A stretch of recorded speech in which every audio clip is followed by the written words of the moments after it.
Programme में एक बार फिर खुशामदीद। बात हो रही थी निगरां हुकूमत को दरपेश चैलेंजेस और आने वाले जो दिन हैं उसमें इलेक्शंस क्या वक्त पर हो सकेंगे या नहीं। 90 दिन में इलेक्शंस करवाना इलेक्शन कमीशन की जिम्मेदारी है, लेकिन 90 दिन में इलेक्शंस नहीं होंगे। खुद इलेक्शन कमीशन ने ये कह दिया और 90 दिन से यानी ये टाइम फ्रेम ऊपर चला जाएगा। 4 महीने में मरदमशुमारी कंप्लीट होगी और उसके बाद हल्का बंदियाँ हैं, फिर शेड्यूल जारी होगा हालात व वाक़यात को मद्देनज़र रखते हुए। ब्रेक में हमें ज्वाइन किया जनाब यासीन आज़ाद साहब ने, सीनियर कानूनदान हैं, सीनियर रहनुमा है मुस्लिम लीग नून के। यासीन साहब खुशामदीद कहते हैं आपको प्रोग्राम में। Thank you sir, thank you. Studio में हमारे साथ डॉक्टर शहाब इमाम साहब मौजूद हैं और यासीन साहब गुफ्तगू हम इससे पहले भी यही कर रहे थे। आप चूँकि आइन और कानून की बात करते हैं, प्रैक्टिस भी करते हैं, हमेशा इसके ऊपर दो टोक मौक़िफ़ भी रखते हैं, डॉक्टर साहब भी। तो आप किस तरह देखते हैं? इलेक्शन कमीशन ने तो बड़े वाज़ेह अंदाज में कह दिया कि 90 दिन में तो इलेक्शन नहीं होंगे, इलेक्शंस 90 दिन से ऊपर चले जाएंगे, 6-8 महीने भी लग सकते हैं, जिस तरह का सेटअप आ रहा है। आप किस तरह देखते हैं आइन और कानून की रोशनी में? और दूसरा जो निगरान सेटअप आया है अब तक, जो काबीना ने भी वफाकी काबीना ने भी हलफ ले लिया, इलेक्शंस आपको लग रहा है कि 6 महीने के अंदर ही सही हो जाएंगे या मामला लंबा होता हुआ नजर आ रहा है आपको? सर, जहाँ तक इलेक्शन का तल्लक है, मैं ये समझता हूँ कि फरवरी में इलेक्शन हो जाएंगे। ठीक। अब जो सूरत हाल है मेरे नज़दीक, वैसे तो जो इलेक्शन आइन का आर्टिकल 224 के तहत ये इलेक्शन 90 डेज में होने चाहिए, नवंबर के पहले हफ्ते में हो जाने चाहिए थे। जी जी।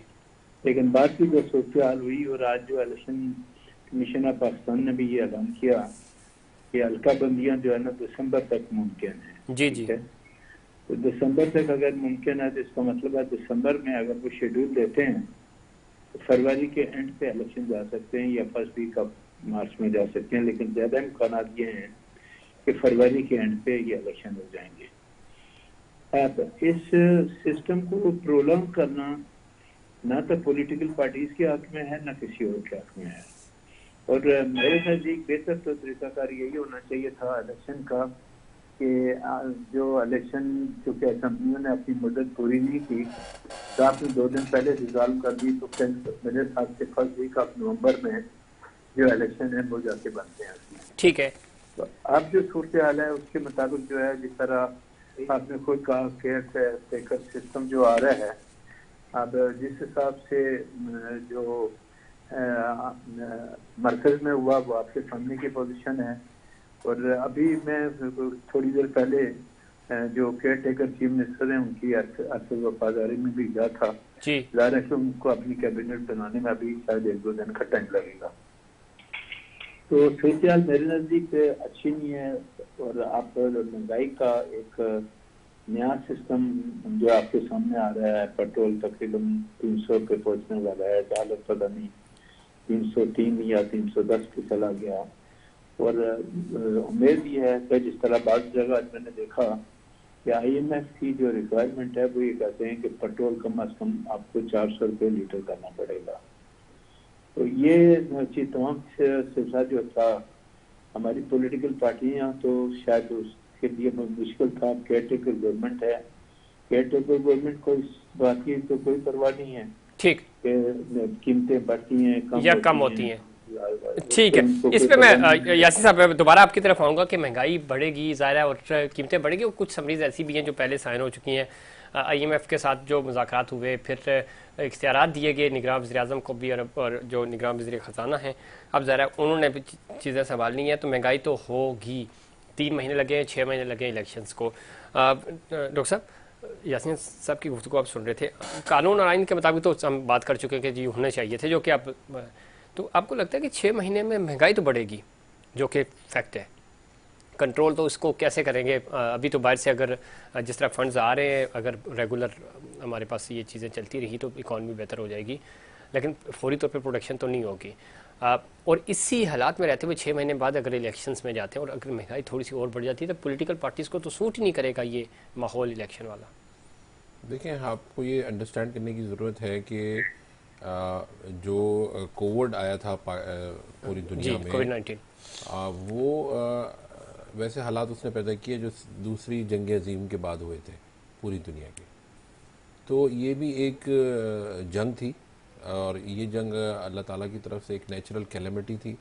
और ऐसा नहीं है कि महंगाई सिर्फ पाकिस्तान में है, महंगाई अमेरिका में है, महंगाई कनाडा में है, महंगाई जो डेवलप्ड कंट्रीज़ हैं वहाँ पे भी जो मॉर्गेज रेट है वो 6% 8% हो गया। बिल्कुल ठीक है, लेकिन वो पे स्केल भी बढ़ता है, इधर पे स्केल उधर कोई पे स्केल भी नहीं बढ़ा उधर। मैं फैसिलिटीज तो मिलती है ना यहाँ से कि हर चीज आपको ऐसा नहीं है जी जी मैं देख कर आया हूँ। तो ये परेशानी जो है ना वो पूरे पूरी दुनिया में ग्लोबली है, ठीक है, ग्लोबली है। तो ये और हम ज़रा आइसोलेशन में रह नहीं सकते हम, बल्कि पाकिस्तान को जो फ़ायदा है वो जो जब भी ग्लोबल रिसेशन आता है पाकिस्तान उससे बच जाता है, हिट नहीं होता। उसकी वजह ये है कि हम लोग गाड़ियाँ जो हैं वो मॉर्गेज पे नहीं लेते, हम घर मॉर्गेज पे नहीं लेते। इसकी वजह से जो है ना वो एक बहुत बड़ी ब्लेसिंग है पाकिस्तान पे, जिसकी वजह से जो ग्लोबल 2008 का रिसेशन आया था जिसमें लोग बर्बाद हो गए थे, आपके दुबई में बर्बाद हो गए थे, अमेरिका में फोर क्लोजर्स हो गए थे, घर खाली छोड़ के चले गए, गाड़ियाँ छोड़ दी, बैंक जो है वो बैंकरप्ट हो गए थे। पाकिस्तान उससे हिट नहीं हुआ था। ये एक बहुत बड़ी ब्लेसिंग है पाकिस्तान पे। एक हमारी चूंकि हम ज़ाहिर है वो सूदी काम को सही नहीं समझते, तो वो पाकिस्तान में जो है वो मॉर्गेज का सिस्टम नहीं है, गाड़ियाँ मॉर्गेज पे नहीं है, घर मॉर्गेज पे नहीं है। तो इस तरह की जब सिचुएशन होती, अभी हम 21% पे हमारा मार्कअप है ना, तो आप देखें बैंक्स के पास पैसे है मगर कोई उनसे बोरो नहीं कर रहा कि 21 पे कौन सा आप ट्रेड ऑफ कर सकते हैं। तो पाकिस्तान के हालात अगर वैसे आप देखें ना ग्लोबली तो काफ़ी बेहतर है। ठीक है, अच्छा इस पॉइंट पे आ जाते हैं। वो तो पॉइंट आपका ठीक है। अब ये बताएं कि 6 महीने इकॉनमी बेहतर करके सब कुछ हालात ठीक करके तो ये निगरान सेटअप फिर ये कहेगा कि हमने जो आएंगे कि हमने इतनी मेहनत की, 6 महीने लगाए या साल लगाया और इकॉनमी बेहतर कर ली, चीज़ें बेहतर कर ली और हम हुकूमत इनके हवाले कर दें। देखिए इकोनॉमिक टीम जो है ना वो आपकी परमानेंट होनी चाहिए, सही, ठीक है। और जो गवर्नमेंट आए, जो गवर्नमेंट रहे, दोबारा वोट लेकर आए, कुछ चीज़ें जो है ना वो कांस्टेंट होनी चाहिए और हमारा कंसेंसस होना चाहिए उसके ऊपर कि ये जो चीज़ें हैं, एक्सपोर्ट्स को हमने बढ़ाना है, आईटी को हमने इन्हेंस करना है, हमने इंडस्ट्री को यहाँ लगवाना है, अपने रॉ मटेरियल पाकिस्तान में प्रोड्यूस करना है, हमने जो है वो जो रियल इस्टेट है यहाँ पे इंडस्ट्री है उसको सब्सिडाइज करके देना है।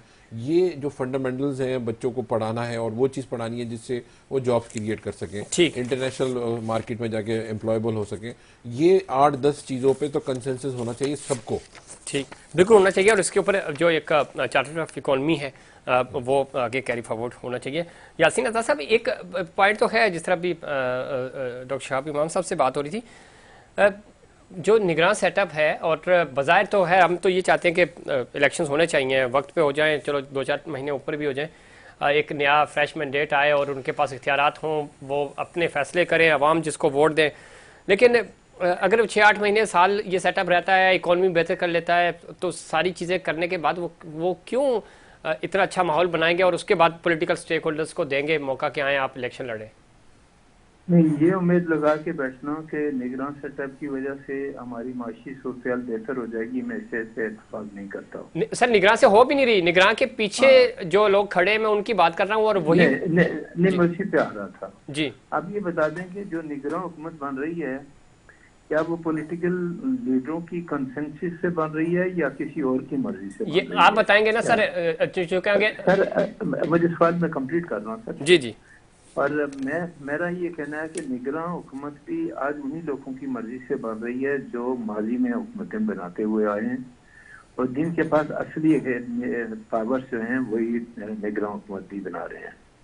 इस तरह का सेटअप इस वक्त आपके सामने आ रहा है, इवन जो मरकज में आया है या पंजाब में है, APK में तो chief minister care taker chief minister ने पूरी कैबिनेट के पहले लोगों को फारिग करके नए आप लोगों को नॉमिनेट करना शुरू कर दिया। तो क्या उन्होंने ये अपना काम अपनी मर्जी से किया या ताकतवर लोगों के कहने पे किया? ये तो आने वाला वक्त बताएगा।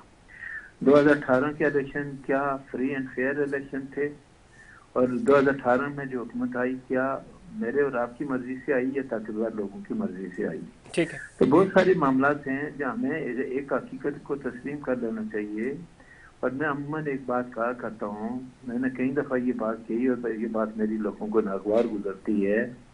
मैं कहता हूँ कि ताकतवर लोगों से जान छुड़ाने के लिए जब तक पाकिस्तान के तमाम सियासतदान एक प्लेटफॉर्म पर जमा होकर किसी 1 पॉइंट एजेंडे पे काम नहीं करेंगे आप उनकी मर्जी से हुकूमत तो बना लेंगे, लेकिन बाद में जिस तरह इमरान खान 3.5 साल के बाद रोना शुरू हो गया जी कि मुझे काम नहीं करने दिया गया, बाकी भी रोएंगे, रोने की सूरत बनेगी। ठीक है, हमें सच्चाई को फेस करना चाहिए। और मैं अमूमन मैंने कई दफा यानी बड़ी महफिलों में भी मैंने कहा कि 1 पॉइंट एजेंडे पे आ जाए, और वो 1 पॉइंट एजेंडा हमारी पॉलिटिकल पार्टीज का यहाँ होना चाहिए, उन लोगों का जिनका आइन के मुताबिक सियासत में कोई रोल नहीं, सबसे ज्यादा रोल वो प्ले करते हैं, उनको रोकने के लिए जब तक तमाम पॉलिटिकल पार्टियां यूनाइट होकर कोई नहीं करेंगी तो कुछ नहीं होगा। सही। हर सियासी जमात ये समझती है तो उसको हुकूमत मिलेगी तो उन्हीं की मर्जी से मिलेगी। यासीन साहब, वक्त चूंकि खत्म हो रहा है, लेकिन आप हमेशा अच्छी बात करते हैं, दो टोक दिल की बात करते हैं सर, लेकिन बदकिस्मती नहीं है आपकी जमात समेत तो सारे लोग सर सजदा भी तो जाके उधर ही करते हैं, फिर उन्हीं से सहूलतें भी लेते हैं, फिर बाद में कहाँ वो उनके खिलाफ स्टैंड लेते हैं। देखिए मैंने तमाम पॉलिटिकल पार्टीज की बात की है, बशमूल मेरी जमात की। जी ठीक है, पार्टी के अंदर रहने का मतलब ये नहीं कि मैं अपने ज़मीर के मुताबिक कोई बात नहीं करूँगा। ठीक, मैं तो हमेशा करता हूँ पार्टी के अंदर कोई चीज को पसंद करे ना करे। ठीक है, तो आखिर पे सर वक्त खत्म हो रहा है, जाते जाते इलेक्शन आपको 6 महीने के अंदर अंदर होते हुए नजर आ रहे हैं? इलेक्शन मेरे हिसाब से फरवरी के एंड पे हो जाएंगे या ठीक है डॉक्टर साहब, आपको इलेक्शंस फरवरी तक जिस तरह सरदार यासीन साहब कह रहे हैं, अभी की ऑप्टिक्स तो यही है। ठीक है, और वैसे आपकी खबर क्या है? मेरी भी यही खबर है जो आप कह रहे हैं। चले अल्लाह करे इलेक्शंस वक्त पे हो जाए। बहुत शुक्रिया जनाब यासीन रज़ा साहब आपका, डॉक्टर शाहब इमाम साहब आपका बहुत शुक्रिया। नाज़रीन, ये था हमारा आज का प्रोग्राम। उम्मीद करता हूँ दीगर प्रोग्राम की तरह आज का प्रोग्राम भी आपको पसंद आया होगा। मुझे और इनसाइड पाकिस्तान की पूरी टीम को दीजिए इजाज़त। अल्लाह निगहबान।